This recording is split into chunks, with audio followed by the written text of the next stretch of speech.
meetings with the Prime Minister, but usually there, what we have done is experts come in, and we do communicate with them beforehand, tell them what is the subject, how to divide it among experts and all, and then they come in and we go through the meeting. This time, actually, it was at the suggestion of the Prime Minister. We did it quite differently. So we had 13 experts. We can give you the list. Actually, I don't have it.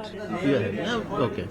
So we had 13 experts who came, but what we did was also invite the secretaries of the relevant ministries. So there were certain subjects that Prime Minister was particularly keen on, which I will tell you about.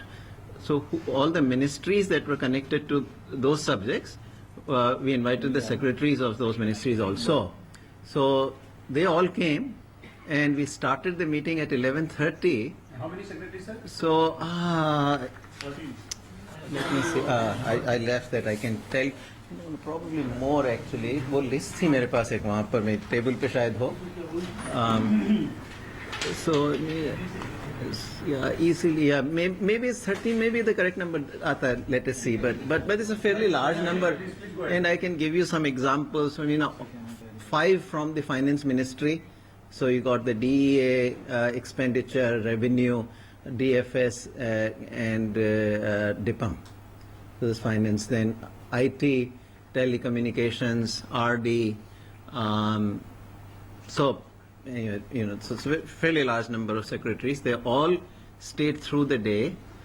In between, only briefly for an hour or so, the finance secretaries from the finance ministry had to go because finance minister was taking a meeting at 3 o'clock. But other than that, so first we did a meeting with everybody in this room from 11:30 to 1:30. 1:30 was the time, but 1:15. The time was still 1:15. But yeah, no, I got it. Yeah, no, I got it. Sorry. I'll tell you. I'm good. So initially in the morning we started with this. So but we went over. So meeting lasted till 1:40. So in this room we went around. Experts gave their views, and then the secretaries gave counter views and all, or reinforced or whatever they made their remarks. Then we broke for lunch about at 1:40. At lunch, and starting 2:30 we divided all of the participants into 3 separate groups. One was agriculture, second was and these are the subjects that the Prime Minister was keen on. Second was jobs, skills and education, and third was budget related issues. Then so they all went into separate 3 rooms. All 3 rooms were completely full, and a lot of subsequent discussion happened there. There, I also emphasized. I went from one room to the other, so all 3 I had to cover. And there, we tried to emphasize, particularly to the outside experts, that they ought to have very clear thoughts with them, that sharp, crisp bullet points.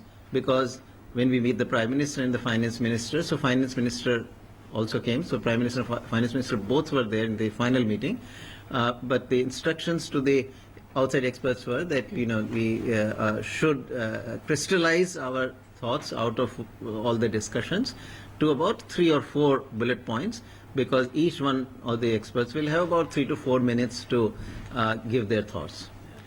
So that was done very meticulously and very precisely, and I'm pleased to say that in the end, when we sat down, we conducted the meeting in a very, very smooth sort of way. We figured out all the order of the speakers and all. So we simply, after the Prime Minister came in, we started off. I gave 4 or 5 minutes of introduction, describing to him the process that I have just described to you, that this is what we did through the day. He was very keen to know because it was a new format, so he was. So I briefed him on how we conducted this, and then immediately I started. So my remarks were no more than 4 minutes or so, and then all the speakers spoke. First we did agriculture, then we did the jobs, skills and education, and lastly we went to the budget set of issues. So that's the roadmap. Then, of course, once that was done, Finance Minister spoke for 2 minutes, very brief remarks by the Finance Minister, and after that the Prime Minister spoke for about 15 minutes or so. So that's the description of what we did. Now, if you want to know what kind of suggestions were made, I can give you the flavor of, we can't, it's very hard to tell What you. did he say? You want to know only what the Prime Minister said? Those were the suggestions that came in. Okay, so let me give you a few of these. So on agriculture, the experts focused on measures to meet the stated goals of doubling farmer income by 2022. Some of the suggestions were agricultural marketing reforms was a very important, and this is where all the APMC reforms issues came up. How to provide better prices, how we should give farmers the freedom to market their produce, how they should be allowed to sell to private wholesale markets. There are some suggestions also on shift towards high-value agricultural products, greater market support and price support schemes. Some discussion of micro-irrigation, digital payments to farmers. So that's, gives you some flavor for agriculture. On jobs, skills and education. So on agriculture, we had 2 experts there. Then job, skills and education, I think we had about 5 speakers on that subject.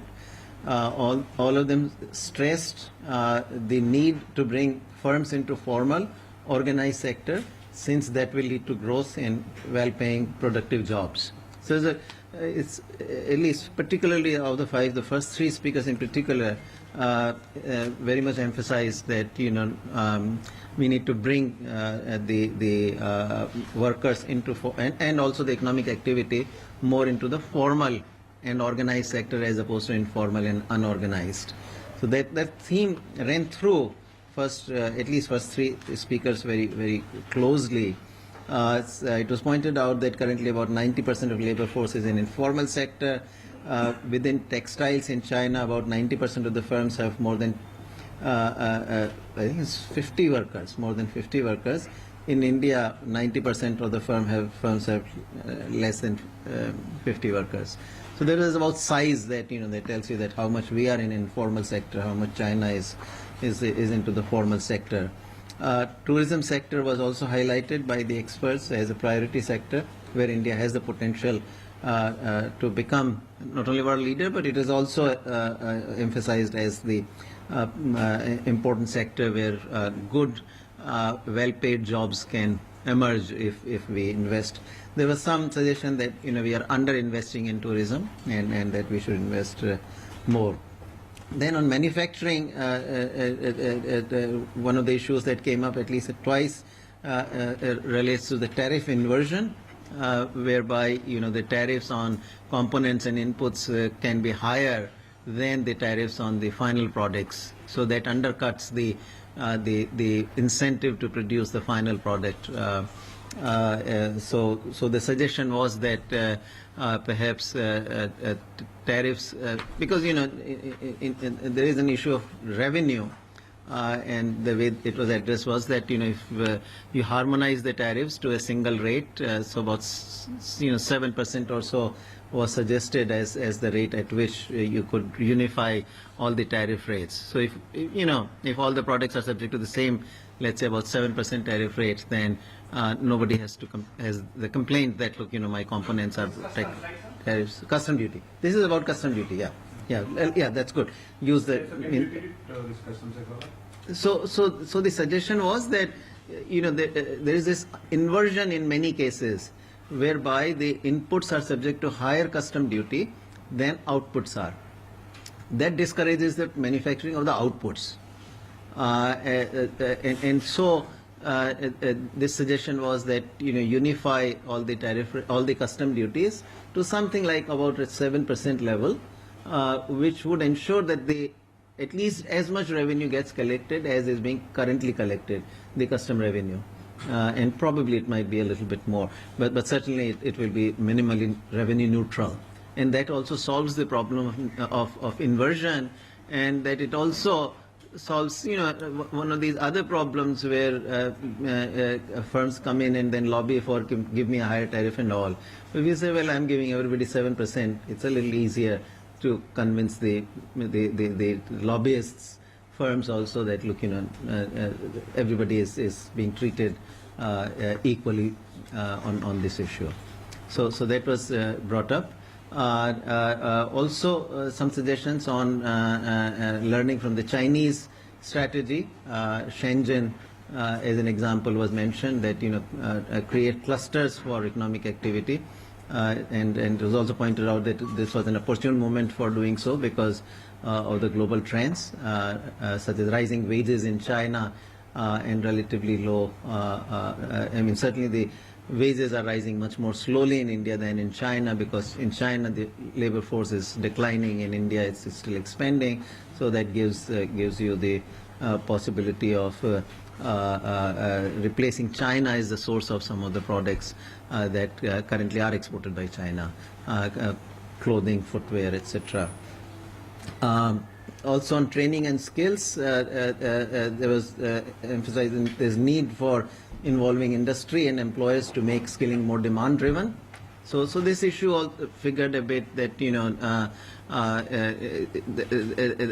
there is a matching issue, that you don't want to provide skills that eventually may not be needed by the industry, and industries that actually need certain skills might simply not find those skills because the two sides have not talked to each other. So there was a good bit of discussion on that. Also some increase along the same lines, increased emphasis on apprenticeship program, because that then brings the skilling and industry demand together, because apprenticeships will be generally inside the industry.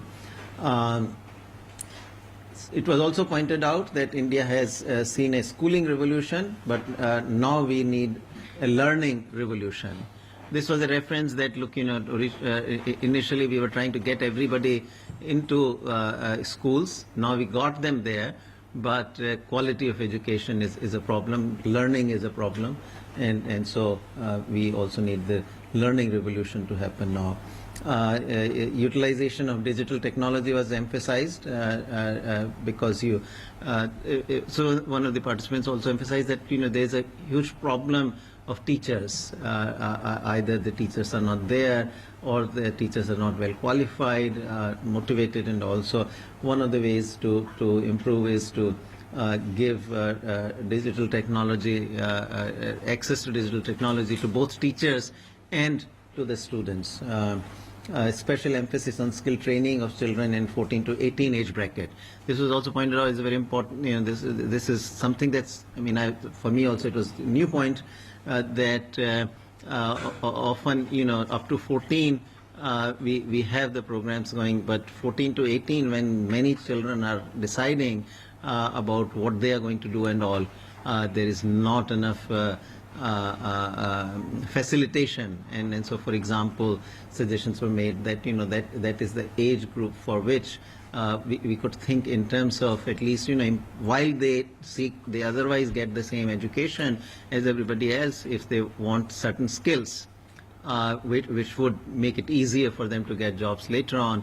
So you can use the same building, maybe some evening courses and skill oriented courses. So they suggested on university education, there was the issue of 10 plus 10 world-class universities, and this was generally experts said it was a good way to proceed. Then some discussion was happened on how the Russia has done it, looking for investing in top 5 universities. China example was also mentioned there.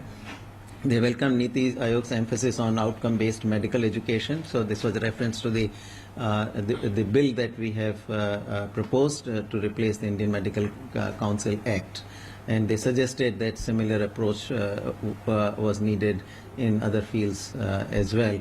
And also suggestion was made that we need a bit of a tiered system in higher education, that you have a tier in which some schools and some universities would be not only doing teaching but also very serious research. That puts us on the forefront of the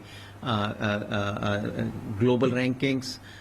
Then a middle tier whose objective is largely, and middle and very large tier would be to impart education that will lead to employment, so employment oriented, and that there could be a third tier where and the general social objective of imparting higher education is fulfilled.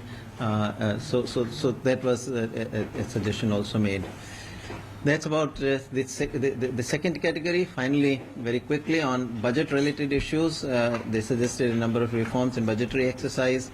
Several areas were suggested as priority for expenditure: digital connectivity, rural housing, and all. Tax simplification figured quite a lot in the areas of both.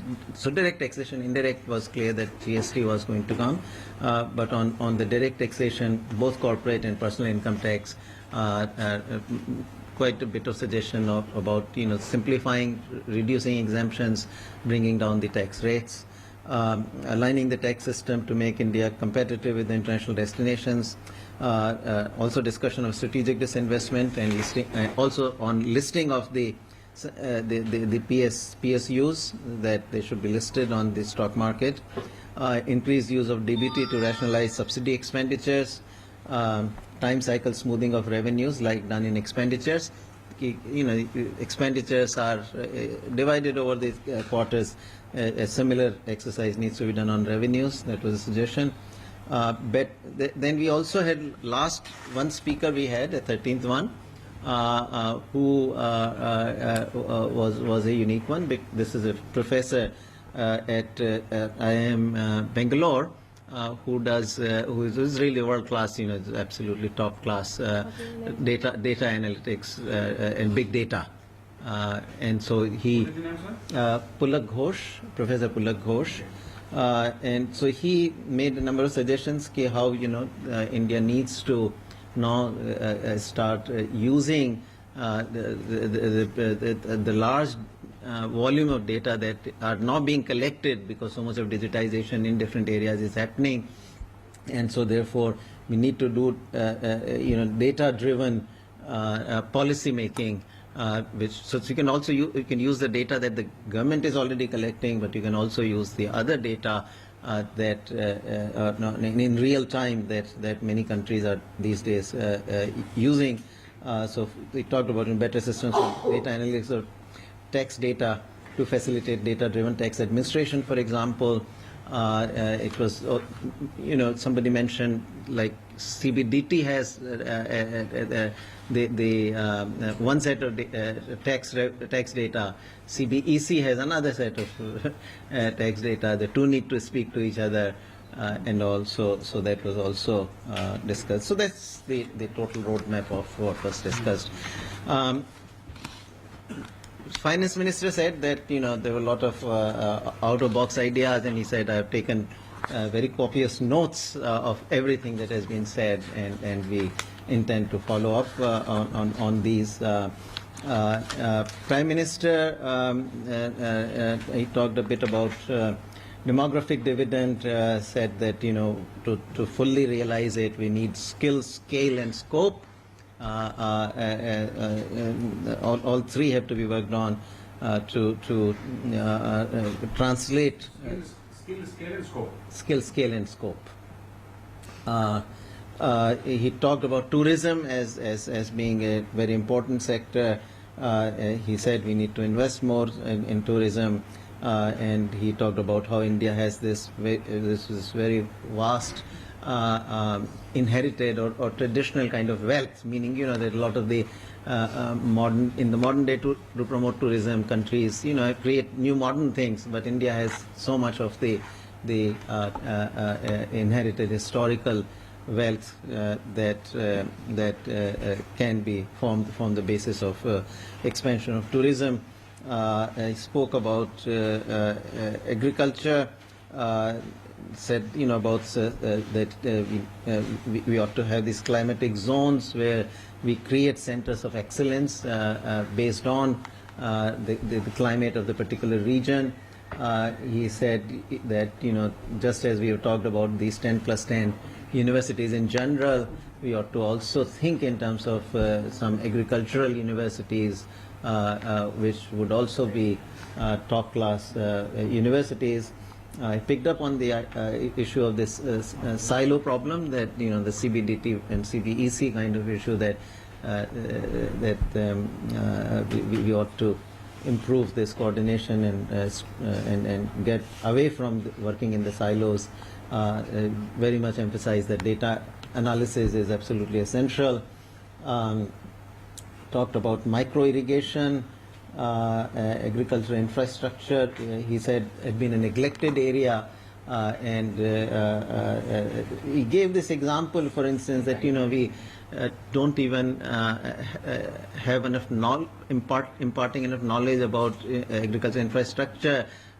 Say, for instance, the farmer, when he creates a channel or nair, as he said, doesn't know, okay, how deep should I have it, what is the right, because evaporation will happen, how do I minimize the evaporation so that I use maximally the water, so water doesn't waste or gets evaporated, etc. So this is one of the examples he gave. Then he also talked about, this tax evasion issue had figured in the remarks of the experts.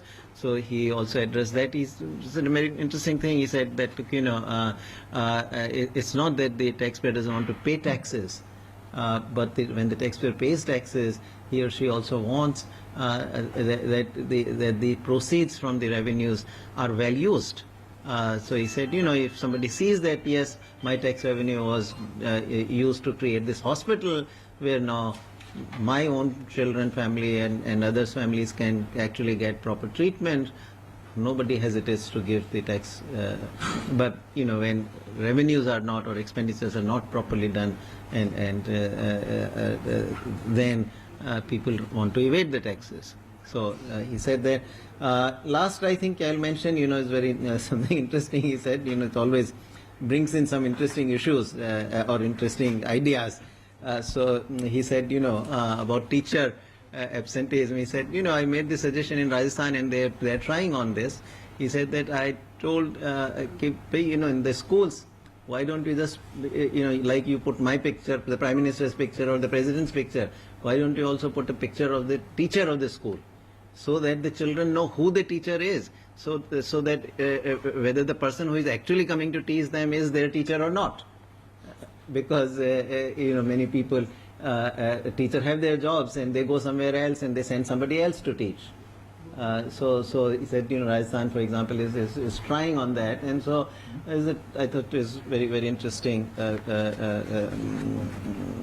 example of how he thinks in terms of on the ground issues. So that's the full picture. Sir एक issue जो कि नोटबंदी को लेकर के, तो पूरी चर्चा में नोटबंदी और विकास को लेकर कोई बात? No, the only mention on demonetization that came was in the context of formalization of the economy. That some speakers said that, look, now that this move is on as a result of following up on demonetization, that the economy is going to get more formal. Transactions will, we are promoting to bring transactions through digitization and other ways of bringing transactions in the formal economy. Then I think it also should be leveraged to create, bring workers, etc., into the formal economy, so that they get well-paid jobs, and so therefore the complementary policies that were proposed for manufacturing, tourism, etc. Sir, the PM did not touch upon demonetization. No, this was not an issue today. It was not on the, as you saw, this was a wider discussion of the policies. Was PM in favor of bringing the tax rate down? And Not that he didn't. That's the type of thing that I don't think a Prime Minister will say in this kind of meeting. But he listened to everybody's suggestions. The original agenda was, sir, that there was, in a big way, the health sector would be discussed, at length every issue almost from the health sector, because the two sectors are neglected. One is education, is health. So how much emphasis was given on health actually? I mean, that is also a sector which is in disarray. Yeah. So today, in the end, remember that this is a meeting which we had about a total of maybe 2 hours or so. So in our other group meetings, in the one for the budget, there was some speakers who mentioned, discussed a little bit of on health issues, but today the topics that we identified, I mean, it could have been fitted in principle in the budget one, because expenditures are part of the budget and it could have gone there. But I think it's simply an issue of, also who the experts here were. So we didn't actually, we did not have anyone among the 13 participants who was an expert on health. So it's also determined by that.